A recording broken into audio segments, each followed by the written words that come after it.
inexorable. Cruzan desertos no medio da noite, mares. É certo que non debe ser nada doado, porque hasta onde eu sei, fano seguindo unha estrella que ademais nunca falla, sen GPS nin teléfonos móviles, Fátima, mi madriña. Por iso vou dicir unha cousa, teñen moito mérito os nosos mariñeiros que durante séculos e séculos se guiaban polas estrelas, polo vento, polo sol, algo que para nós, se che digo, polo menos para min, hoxe en día pareceme casi cousa máxica, Lamela. Así que che parece, Fátima, se aproveitamos a chegada do noso faro de sabedoría, o noso patrón maior de hora galega, Sauro. Moi boas tardes, Sauro. Que tal? A verdade é que, claro, ti mellor canaide, por certo, eu sei que o teu hábitat é o mar, pero ven sempre que queiras ao plató de hora galega, que nos gusta moito verte neste ecosistema tamén, Encantado, moi ben. Estábamos a falar de, claro, eu hasta onde sei, os Reis Magos orientábanse en GPS, só con esa estrela, non sei se agora cambiou e se actualizaron as rutas, pero ti mellor canaide, como mariñeiro, sabes que dende fai séculos os mariñeiros antes orientábanse, bueno, de xeito moi parecido. Como facían? Pois vamos a ver, inda xa non é tanto antes e inda se siguen levando. Tiñamos o astrolabio, que é moi antigo, e despois veo o sextante no ano 1700. Pero imos, penso que temos ata preparado o mapa, non? Estelar, por así dicilo. Imos velo, Sauro, a ver. Telo ti xa aquí, todo controlado, mi madriña, nin Stephen Hawking, Claro, claro, aquí está. A ver, isto como se interpreta? Vamos a ver, aquí temos a Osa Menor, a Osa Maior. Aquí temos a constelación, que é outra constelación, aquí temos a Casiopea.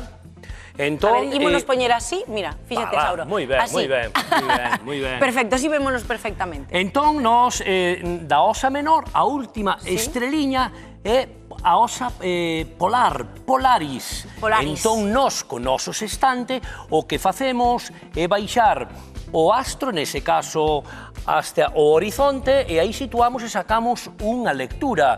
Pero a parte moi importante tamén, porque nós o que facemos cando nos chaman os Reis Magos é botarlle unha man para que localicen a súa estrella guía, a estrella de Belén. Ah, claro, claro, claro. E que lle decides? Que coordenadas lle das? Moi ben, pois nós, axudándonos destas estrelas, como dixemos, da Osa Maior, Osa Menor, esta outra constelación, Casiopea, é indiscutible, non pode faltar Júpiter e Saturno, que alineados nos dan a estrella de Belén. Entón, cando está o firmamento nubrado, eu teño esa chamada dos Reis Magos para que lle bote unha man. Localizámoslle mediante os nosos instrumentos de navegación marítima, como o sextante, a súa guía, o seu faro donde eles seguían, para que cheguen en vindeiras datas a cada casa, para que os nenos poidan ter os seus agasallos. Home, claro que sí, Saura, ademais, non é que nos estea a mencionar, Saura, aquí as ferramentas que usan para guiarse, senón que as trouxeches ao plató de hora galega, por favor. Vinde por aquí, porque estamos aquí. A min encántame, ademais, escoitar a Sauro, porque fala con agarimo. Eu diría tamén, Sauro, con un chisquiño de morriña destes obxetos, non? Porque a nós, a min particularmente, parecen moi bonitos, pero non me din nada, pero para vos, para as xeracións, sobre todo as xeracións anteriores, eran decisivos para poder guiarse polo mar. Contanos que son. É correcto, por exemplo, temos tres. Temos o sextante, temos aquí un compás, que tamén o temos aquí nunha caixiña para que estea correctamente aislado da imantación dos ferros do barco, e aquí a carta náutica.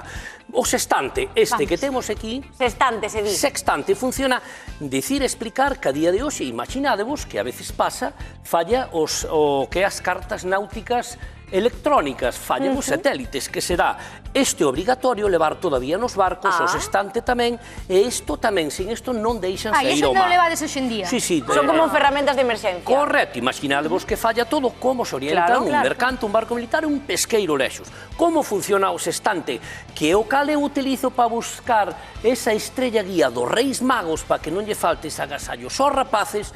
O sextante, da seguinte maneira, ten 5 partes, un visor... Como vai ter 5 partes a un sextante? Porque non é da sexta, é o nome que leva. Verdad que sí? Moi ben, vamos a ver, eu o que fago, ben sea co sol, ou neste caso, co que sempre buscamos a estrella polar, é localizala, refractala en esta lente, ela volve a refractarse aquí. Entón, o ángulo que crea entre o horizonte e a estrella que está, eu vou na baixando con este outro aparatiño que se chama alidada.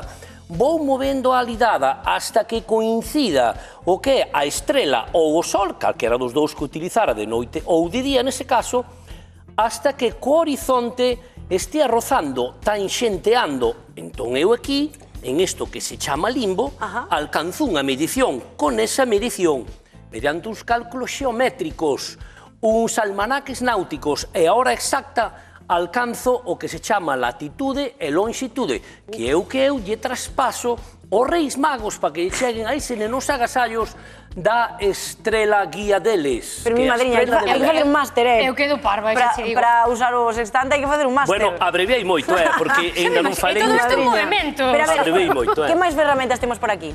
Moi ben, despois temos aquí o que é a carta náutica. Isto son anos das películas así de mariñeiros tamén, Moi ben, pois a carta náutica é un mapa exacto que nos está dicindo con toda exactitude, e digo, volvo a reiteralo, a día de hoxe os barcos obrigatorios que o leven, están nos dicindo, bueno, entrada en portos, faros, en este caso eu aquí utilizo, cando volvo a reiterar para todos eses nenos, nos chaman os Reis Magos e me pide que lle sitúe a súa estrella de Belén. Tamén marca indicativo de porto, barcos afundidos, riscos, e tamén, importante, coa información obtida de latitude e longitude marcamos a latitude e a longitude en puntos mediante rumbos que se marcan nas cartas. Imaginadevos que perdemos a electrónica toda, que pode ser posible. A me pasou este ano. Entón nos vimos aquí e sacamos o que é onde nos encontramos, con este trebello que falla todo, que non vemos nada no ceo, navegamos por estima, que eso vámoslo deixar que é algo máis longo.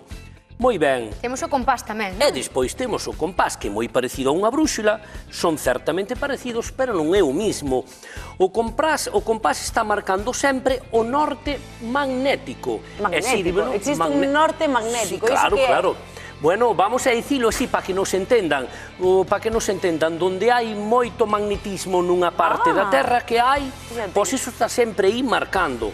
Cabe destacar que isto hai que corrixilo porque hai unha cousa que se chama desvío polos ferros que contén o barco. Entón faise mediante uns imáns unha corrección. Moi ben, isto que nos axude a levar o rumbo do barco, en este caso o rumbo verdadeiro do barco. E como xa dixemos, parece só unha brúxula, pero non é o mesmo. Non todo é o que parece. Correcto. Isto é algo así como a baliza V16, non? Que tens que levala en toda a embarcación. Se non levas multa. E todo isto onde se merca? Porque eu isto non o podo mercar, non? Haberá tendas especializadas. Claro que sí, hai tendas náuticas especializadas. Vamos a dicir que este compás truxen un que se expón, de acordo, o outro é moito máis preciso, hai que andar con moito cuidado. Como escoitáchedes, tratamos con xeometría, e toda a xeometría son números moi exactos e hai que coidar moi ben estes trebellos. Dá gusto escoitarte, Sauro.